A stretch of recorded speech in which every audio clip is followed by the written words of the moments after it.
the model that works in the West doesn't necessarily translate 100% in China.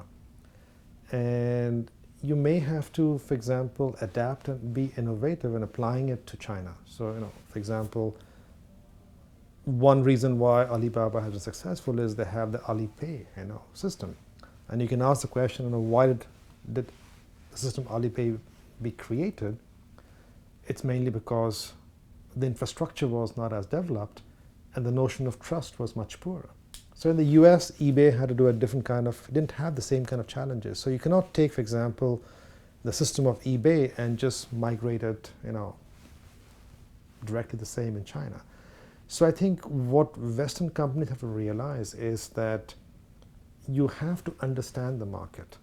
You have to be willing to accept the differences, accept the challenges, and to be able to innovate to overcome those limitations. Because you can look at limitations and constraints and say, okay, that makes it too difficult, the infrastructure is poor or whatever, it's not the same as the US or in Europe, so it's too difficult a market. But for a true entrepreneur, every limitation is an opportunity.